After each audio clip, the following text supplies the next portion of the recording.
guys, welcome back. New location. Thought we'd film in the living room. It's cozy, it's fun. I'm excited. If you're listening to this on the podcast, you don't care, but I care. I needed a change of environment. Fun. So today, first of all, welcome back to Some Things Matter. Excited for another episode. Today we're going to talk about something that every single Christian has to go through and has to, honestly, I feel like every human has to go through this. So we're talking about patience, and we're talking about waiting and all the not so fun stuff, but stuff that is very prevalent in every Christian's life. And so I think that because of that fact, we should take note of it, and we should realize that if it's something that every single Christian is walking through, or is about to walk through, or has walked through, then that means that it is important, and that the Lord sees it as something that each of us need to experience and learn and grow from. So, I'm no stranger to being in the waiting season. I feel like I wait for a lot of things all the time. I kind of feel like, in a sense, if we're not careful, we'll always feel like we're in a waiting season, because we're always looking forward to what's ahead, which I'm definitely guilty of. But that being said, today we're going to talk about and navigate what this looks like, and why I think that the Lord does it, and why he cares about it so much. So I kind of mentioned that I have experienced this a lot. I tend to be a bit of a dreamer. I am always thinking of ideas and things that I could do that would be fun or exciting or just different. I don't know. I just am always dreaming up ideas, and whenever I dream them up, I think, oh my gosh, this should happen like today, and it usually doesn't happen like today, and it's tough. It's hard to be patient in that. And I think that, honestly, waiting on the Lord is genuinely one of my least favorite parts of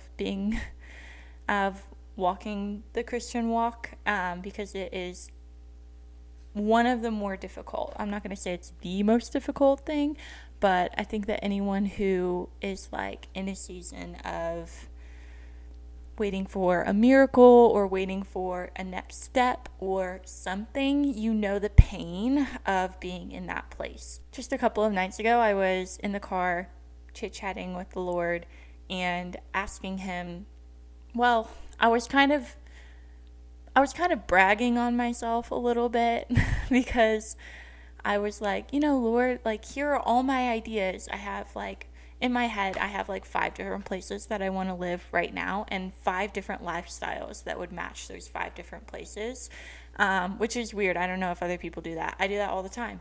And so I'm listing out to God my 5 different ideas that I have right now, and how I would equally love all of them, and like, how lucky for you, God, that you could just pick one and I'd be happy, and like, you could give me anything and I'd be so happy. And I didn't realize how it was sounding when I was saying it, because sometimes you just don't know. Sometimes you're not aware. But I've had this same conversation with God very consistently for like the past few months, just of like, Lord, just tell me where and I'll do it. Like, I'm excited. Just send me. And when I was in the car and I had finished my little spiel of all the different places he could take me to, I just felt the Lord say to me, I just like very softly heard the Lord say, but will you be happy where I have you, where you are? And I had to stop talking for a minute, because I realized how impatient I was being. And I realized that the Lord knows me, and he knows where he wants to put me, and he doesn't need me to always be reminding him that I'll go. He knows that I'll go. I know that I'll go. Me constantly telling him is not me like having a breakthrough moment of like, oh my gosh, like, I just realized that I'll do whatever the Lord wants. Like, no, I already know that. It's more so me nagging him and saying, like, come on, like, I'll go anywhere. Where do you want to go? And I had to be quiet there because the Lord knows that I've been on this journey of like figuring out, this is kind of a side note, but the Lord knows that I've been on this journey of figuring out what is the biblical practice of love and what does that look like practically speaking, and how do we love each other, how do we love ourselves, how do we love God in a biblical way. And so, as you do when you're studying love, you go to 1 Corinthians 13. So I used to, like a couple of months ago, I spent a good amount of time just going through the different attributes that love is in that verse, in those few verses. It's like 4 through 8 or something.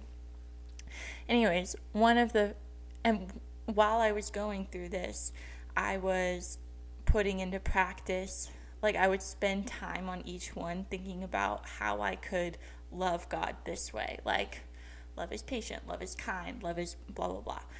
And it reminded me of one of the first attributes being that love is patient. And if I want to love God well, I need to learn to be patient with God. Because that is one of his definitions of love. If you're also on a journey of learning to love the Lord well, which as a Christian, it's pretty standard,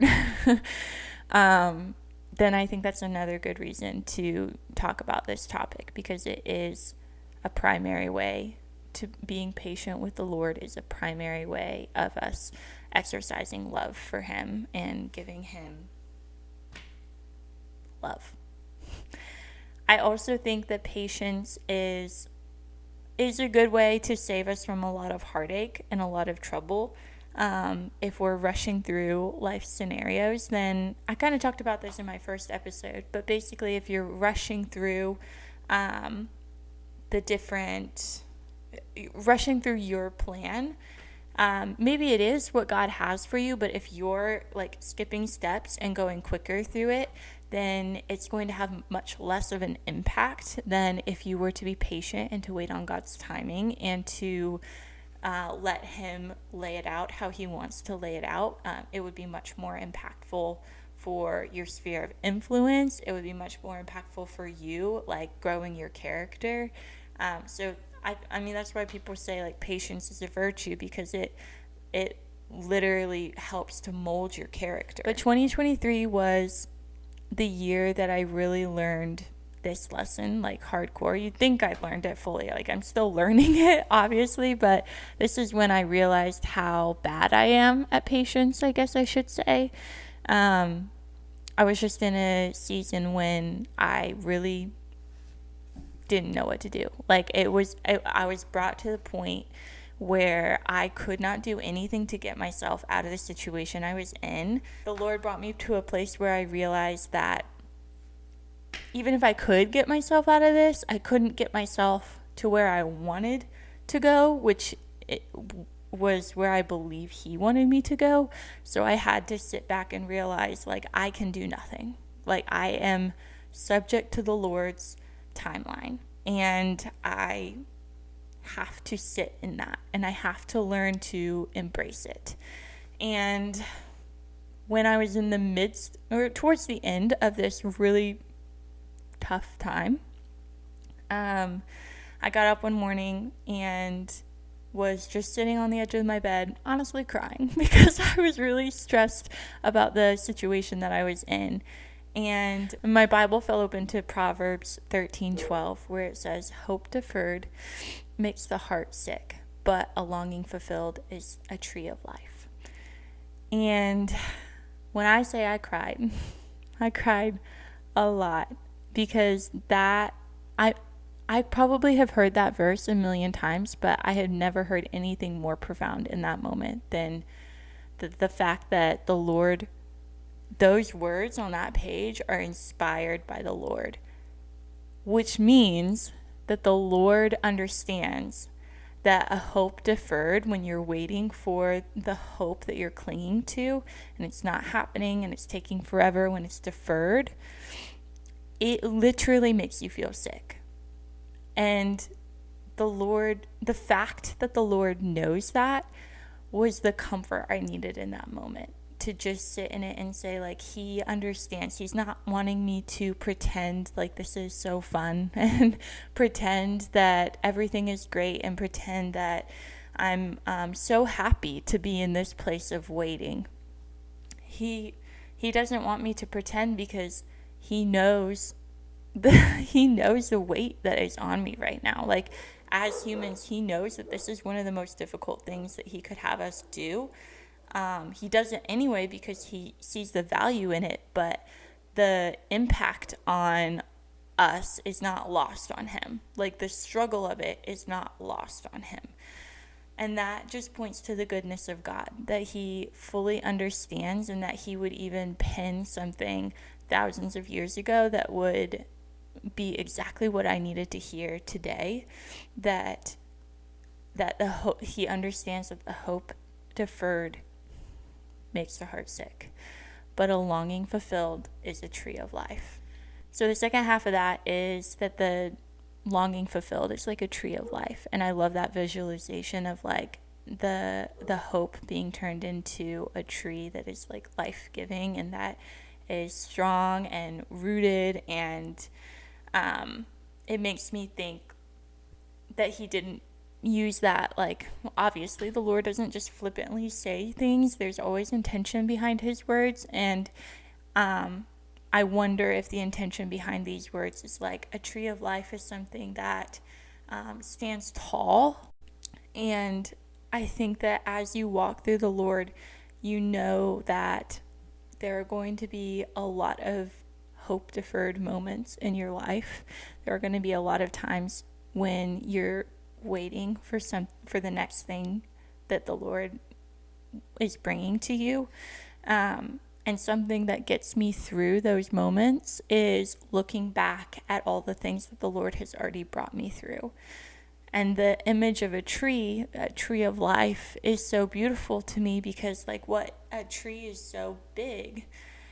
Most trees are like really tall and rooted and not going anywhere. And when you need that moment of encouragement, when you need that moment of like, let's keep moving, you can look back and see all the trees of life that the Lord has brought you to and through, and you can see just a forest of hope that has already been fulfilled, which makes it so much easier for you to keep going and to keep pressing on, because as you walk through the Lord, it gets more and more encouraging when you are in trials of life, because you can look back and literally see the evidence of God, thousands of trees standing behind you, that it's just like a beautiful image to me of like, keep going, keep pressing on, because like, this is just going to be another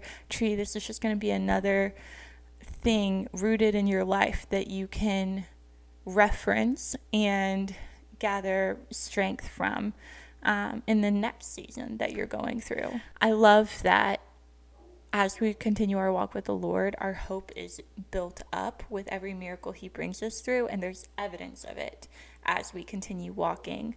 Our garden of, I guess you could say, our garden of hope begins to expand. The evidence of the things that the Lord has done begin to sprout out and are like present a beautiful picture of who God is. When we're waiting on the Lord, we can see him come through in ways that only he can. And it makes us that much more devoted to seeing what else he can do. It ignites this wonder within us of what else he's capable of. Like, in your head that God, how do I say this? I think I have an understanding that the Lord is great and mighty and bigger than anything that I can imagine. But what's cool is that as you continue to walk with the Lord, you see that he continues to get bigger. Like, your understanding of him continues to grow, and not that you understand him more, or not that you understand him fully, but you understand him enough to know that there's way more than what you ever knew there to be. I don't know if that makes sense, but basically what I'm getting at is, here's a great quote. So there's this quote by Ralph Sockman, I think, Ralph Sockman, and he says, the bigger the island of knowledge, the longer the shoreline of wonder. So the idea being, the more you know about God, the more you wonder about what he's capable of and what else he can do, because you've already seen so much. And I think that when we're in seasons of desperation and seasons of waiting and knowing that everything is out of our hands and we must wait for the Lord to move, our knowledge of what he can do begins to expand. Therefore, our wonder of what he can do expands even more.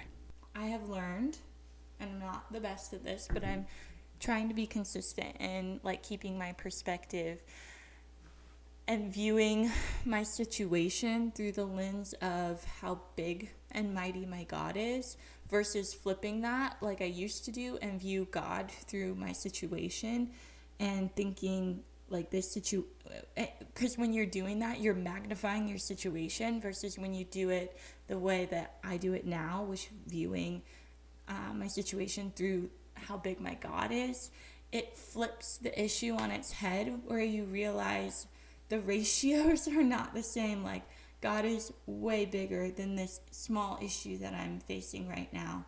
And while waiting is excruciating and so painful and literally makes me feel sick sometimes, the Lord knows, understands, cares, feels with us, and is doing it because he's got a purpose in that, and that he's bringing something is being matured in our spirit, and something is helping us get closer to him, to know him more, because that's the ultimate goal, is to know him more, to love him better. Yeah. It's not easy learning the art of being patient, but I truly think that it's worth it, and it's definitely changed my life, even in this short amount of time that I've been attempting this, to like exercise this virtue more. It's definitely changed me for the better, especially like my mental health. Not getting bogged down on the little details, but magnifying it to viewing it in like how big my God is, has changed the game for me. So that's just like a short thought that I had. Not super long, but honestly I feel like it doesn't need to be super long. So let me know what y'all think. Let me know if y'all have any thoughts to add on to this. Comment below maybe, or reach out to me so we can keep chatting about it. Would be so cool. And I'll see you next time. Bye.